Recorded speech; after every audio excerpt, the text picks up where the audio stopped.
ஆமாங்க, தமிழகத்தில் தேர்தலுக்கு முன்னாடியே இந்த பொங்கல் பரிசை தொடங்கிட்டாங்க. பொங்கல் பரிசு ஆட்டம் ஆரம்பித்து விட்டதுங்க. தேர்தலுக்கு முந்தைய பொங்கல் பரிசு தொகுப்புடன் ஆட்டத்தை ஆரம்பித்தது திமுக அரசுங்க. எகிரும் எதிர்பார்ப்பு. ஒவ்வொரு நியாய விலை கடைகளிலும் பொங்கல் பரிசு தொகுப்பு போதிய அளவில் முன்கூட்டியே இருப்பு வைக்கப்பட்டுள்ளதை உறுதி செய்வதுடன் உரிய தரத்துடன் இருப்பதையும் பணியாளர்கள் உறுதி செய்ய வேண்டும். 2026ஆம் ஆண்டு தைத்திருநாளை முன்னிட்டு அரிசி குடும்ப அட்டைதாரர்கள் மற்றும் இலங்கை தமிழர் மறுவாழ்வு முகாம்களில் வசிக்கும் குடும்பங்களுக்கு பொங்கல் பரிசு தொகுப்பு வழங்கிட அரசாணை எதிர்நோக்கப்பட்டு வருகிறதுங்க. ஸோ கண்டிப்பாக இந்த ஒரு அரசாணை தான் பொங்கல் பரிசு தொகுப்பு 2026. அதில் பார்த்தீங்க அப்படின்னா எவ்வளவு பணம் வழங்க போகிறாங்க எல்லா டீட்டெயிலுமே அதில் இருந்திருக்கும். ஸோ கண்டிப்பாக பொங்கல் பரிசு 2026 தற்சமயம் எல்லோர் மத்தியிலுமே ஒரு மிகுந்த சவாலாக எதிர்பார்க்கப்படுகிறது. பொங்கல் பரிசு தொகுப்பு வழங்க டோக்கன் விநியோகம் செய்ய அரசு தீவிரமாக நடவடிக்கை எடுத்து வருகின்ற 2026 சட்டமன்ற தேர்தலில் நடைபெற நிலையில் அதற்கு முன்பாக இன்னும் 2 வாரங்களில் பொங்கல் பண்டிகை பொதுமக்கள் மத்தியில் மிகுந்த எதிர்பார்ப்பை ஏற்படுத்தியுள்ளது. தமிழக அரசு சார்பில் ரேஷன் அட்டைதாரர்களுக்கு வழங்கப்படும் பொங்கல் பண்டிகை பரிசு தொகுப்போடு சேர்த்து எவ்வளவு பணம் வழங்கப்படுகிறது என்பதுதான் இப்போ மக்கள் எதிர்பார்ப்பு. ஸோ 3000 வழங்க போகிறாங்களா, 4000 வழங்க போகிறாங்களா, 5000 வழங்க போகிறாங்களா?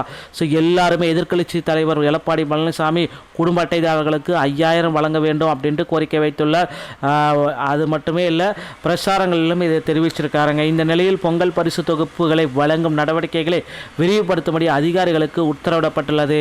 இது குறித்து கூட்டுறவு சங்கங்களின் பதிவாளர் நந்தகுமார் அனைத்து மண்டல இயக்குநர்களுக்கும் சுற்றறிக்கை ஒன்றை அனுப்பியிருக்கிறார். அந்த சுற்றறிக்கையின் அடிப்படையில் பொங்கல் பரிசு இணை பதிவாளருக்கு சுற்றறிக்கை அனுப்பினார். சுற்றறிக்கையில் 2026ஆம் ஆண்டு தைத்திருநாளை முன்னிட்டு அரிசி குடும்ப அட்டைதாரர்கள் மற்றும் இலங்கை தமிழர் மறுவாழ்வு முகாம்களில் வசிக்கும் குடும்பங்களுக்கு பொங்கல் தொகுப்பு வழங்கிட அரசாணை எதிர்நோக்கப்படுகிறது. இந்த நிலையில் 2026ஆம் ஆண்டு தைத்திருநாளை முன்னிட்டு பொங்கல் பரிசு தொகுப்பு நியாய விலை கடைகளின் மூலம் குடும்ப அட்டைதாரர்களுக்கு வழங்குவது தொடர்பான முன்னேற்பாடுகளை மேற்கொள்ளவும் டோக்கன்கள் விநியோகம் மற்றும் கீழ்கண்டவாறு தெரிவிக்கப்பட்டுள்ளதுங்க. ஸோ இதுதாங்க தற்சமயம் நியாய விலை கடைகள் மூலமாக குடும்ப அட்டைதாரர்களுக்கு டோக்கன் வழங்க போகிறாங்க. ஸோ டோக்கன் விநியோகம் முறையாக நடைபெற வேண்டும். பொங்கல் பரிசு தொகுப்பு விநியோகம் துவங்கப்படும் தேதியை தனியே பின்னர் அறிவிக்கப்படும் அப்படின்றதையும் குறிப்பிட்டிருக்காங்க. ஒவ்வொரு மண்டலங்களில் செயல்படும் நியாய விலை கடைகளுக்கு இணைக்கப்பட்டுள்ள குடும்ப அட்டைகளுக்கு ஜனவரி 2ஆம் தேதிக்குள் டோக்கன் விநியோகம் செய்ய வேண்டும்.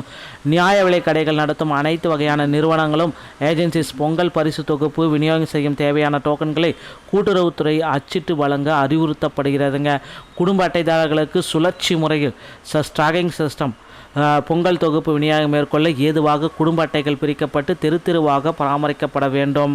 ஸோ முதல் நாள் முற்பகல் 100 குடும்ப அட்டைகளும் பிற்பகல் 200 குடும்ப அட்டைகளுக்கும் பொங்கல் பரிசு தொகுப்பு விநியோகம் செய்வதற்கான டோக்கன்கள் வழங்கப்படும். இடவசதியை பொறுத்து 2ஆம் நாள் முதல் தினந்தோறும் பிற்பகல் 150 முதல் 200 பேர் வரை 150 முதல் 200 பேர் வரை பொங்கல் பரிசு தொகுப்பை விநியோகம் டோக்கன் செய்யலாம். பொங்கல் பண்டிகைக்கு முன்பே பரிசு தொகுப்பு விநியோகம் நிறைவடையும் வகையில் டோக்கன்களின் தேதி குறிப்பிட்டு வழங்க வேண்டும் என்பதை குறிப்பிட்டு சொல்கிறாங்க. அதிக அளவு குடும்ப அட்டை உள்ள நியாய விலை கடைகளில் குறிப்பாக 1500 குடும்ப அட்டைகளுக்கு மேல் இணைக்கப்பட்டுள்ள நியாய விலை கடைகளில் விவரம் தொகுக்கப்பட்டு அக்கடைகளுக்கு டோக்கன் மற்றும் பரிசு தொகுப்பு விநியோகிக்கென பணிக்கென கூடுதல் பணியாளர்களையும் நியமிக்க போகிறதா சொல்லியிருக்காங்க. ஸோ கண்டிப்பாக பொங்கல் பரிசு 5000 ரூபாயை எட்டி வரும் அப்படின்றது எல்லோர் மத்தியிலுமே இருக்கக்கூடிய தற்சமயம் இருக்கக்கூடிய ஒரு மிகப்பெரிய ஆவலாக எதிர்பார்க்கக்கூடிய ஒரு அறிவிப்புங்க. தமிழக அரசு மு.க. ஸ்டாலின் அவர்கள் விரைவில் பார்த்திங்கன்னா மக்களுக்கு ஒரு நல்ல செய்தியை கொண்டு வர இருக்கிறாரு. ஸோ டோக்கன்கள் அனைத்துமே ஜனவரி 2ஆம் தேதி முதல் நீங்கள் பெற்றுக்கொள்ளலாம். டோக்கனில் தேதி குறிப்பிட்டுருவாங்க, அதை பின்பற்றி பொங்கல் பரிசு தொகையை நீங்கள் பெற்றுக்கொள்ளலாம். இந்த வீடியோ உங்களுக்கு ரொம்ப ரொம்ப பயனுள்ளதாக இருக்குன்னு நினைக்கிறேன். மீண்டும் ஒரு நல்ல தகவலோடு நான் உங்களை சந்திக்கிறேன். நன்றி, வணக்கம்.